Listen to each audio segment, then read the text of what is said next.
삼성전자가 평택 4공장의 준공 시점을 3개월 앞당긴 것으로 확인됐습니다. 반도체 슈퍼사이클을 맞아 AI용 D램 공급량을 최대한 확보하겠다는 의지로 풀이됩니다. SK하이닉스 역시 내후년 준공 예정인 용인 클러스터의 공사 물량을 확대 중인 것으로 파악됐습니다. 네, 산업부 홍원표 기자와 알아보겠습니다. 홍 기자, 이 두 회사 모두 공장 건설에 더 힘을 주고 있다 이런 얘기네요. 그렇습니다. 반도체 산업이 좀 본격적으로 호황기에 접어든 가운데 두 회사가 이 공장 건설에 속도를 붙이고 있습니다. 삼성전자는 평택 캠퍼스 4공장의 준공 시점을 3개월 앞당겼는데 이 공사를 맡은 삼성물산과 삼성중공업 등은 이번 공사의 준공 종료일을 2027년 7월에서 4월로 앞당긴다고 밝혔습니다. 삼성이 반도체 호황기에 공급을 하루라도 빨리 늘리기 위한 조치로 풀이가 되는데 여기에 계약 규모도 큰 폭으로 늘렸습니다. 삼성물산은 1조 4천억 원에서 2조 3천억 원으로 1조 원 가까이 증가했고 삼성 E&A는 9천억 원에서 1조 3천억 원으로 4천억 원 정도 늘었습니다. 일단 비용을 많이 투입을 해서 공장 가동을 빠르게 하려는 의도로 풀이가 되고 있습니다. 삼성의 이 4공장에서는 10나노급 6세대 공정 D램이 주력으로 생산될 예정인데 이 공정은 HBM4에 적용이 되고 있습니다. 또 SK하이닉스도 용인 반도체 클러스터가 오는 2027년 7월 준공을 목표로 하고 있는데요. 이 공사를 담당하는 카뮤 ENC는 당초 계약 금액이 이제 1,400억 원에서 2,400억 원으로 대폭 늘었다고 어제 오후에 공시를 했습니다. 또 IS 동서도 SK 에코플랜트와 맺은 용인 반도체 클러스터 계약 금액이 500억 원에서 900억 원으로 증가했다고 밝혔습니다. 사실 이 공장을 또 너무 증설하면 공급이 과도해지기 때문에 수요를 보면서 신중하게 접근해야 될 문제인데 기업들이 적극적으로 공급의 속도를 낸다는 건 그만큼 좀 수요에 자신감이 있다 이런 얘기 아닌가요? 그렇습니다. 일단 시장에서 예상하고 있는 메모리 반도체의 수요는 내년 말까지는 확실히 좋다. 이거에는 이견이 없는 상황인데 네. 2027년 이후에 대해서는 조금씩 이견이 있습니다. 하지만 최근 흐름을 보면 메모리 반도체 수요가 2, 3년은 더 가고 일부에서는 2030년까지 좋을 것이다. 이런 전망도 있습니다. 때문에 삼성과 SK가 2027년 이후에도 메모리 반도체 수요가 이어질 것으로 내다보고 있는 겁니다.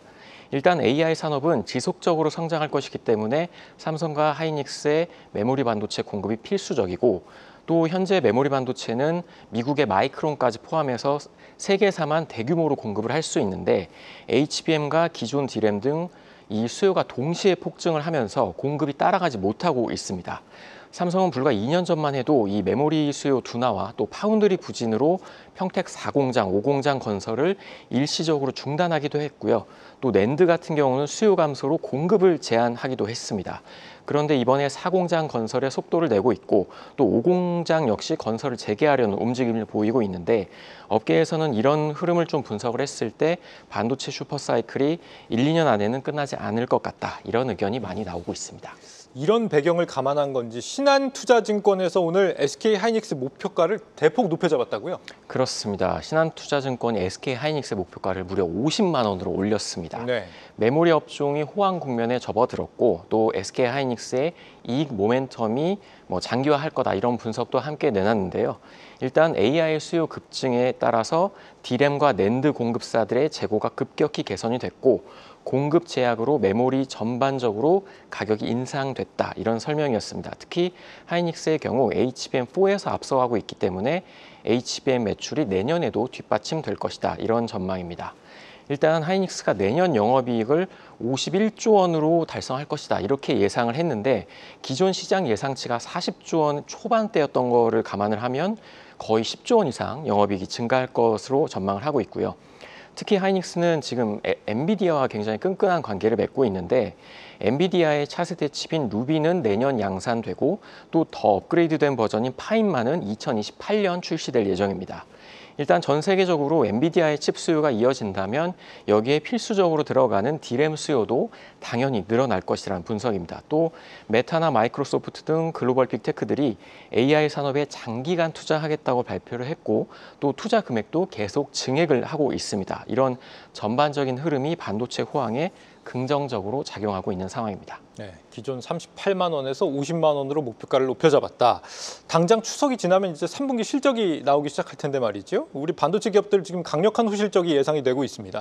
현재 나오는 데이터들을 보면 4분기로 갈수록 더 좋아질 걸로 보인다는 거죠? 그렇습니다. 일단 8월 디램의 가격을 좀 살펴보시면 범용 제품의 현물 가격이 5.85달러로 연중 최고치를 찍었습니다. 올해 1분기에는 불과 1.35달러에 그쳤는데 4배 이상 뛴 거고요. 특히 지속적인 수요 증가로 4분기에는 가격이 더 오를 것으로 보입니다. 트렌드포스에 따르면 올해 4분기 서버용 디램의 평균 단가는 전분기 대비해서 약 10% 오르고 모바일은 최대 20% 오를 것으로 예상이 되고 있습니다. GDDR 역시 최대 13% 상승할 것으로 보이는데 다음 달 삼성전자와 SK하이닉스가 3분기 실적 발표를 예정하고 있습니다. 그런데 지금 시장 전망치보다 영업이익이 더 늘어날 것으로 보이는 상황에서 증권가에서는 4분기와 또 내년 실적도 줄줄이 상향 조정을 하고 있습니다. 디램 공급사들의 재고 수준도 역사상 최저치를 기록을 하고 있는데요.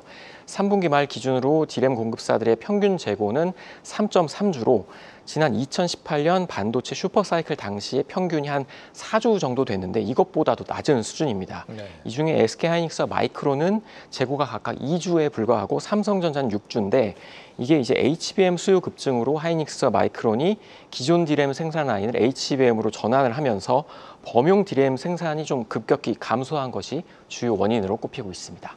반도체 슈퍼사이클 기대감이 조금씩 현실로 다가오고 있네요. 홍원표 기자였습니다.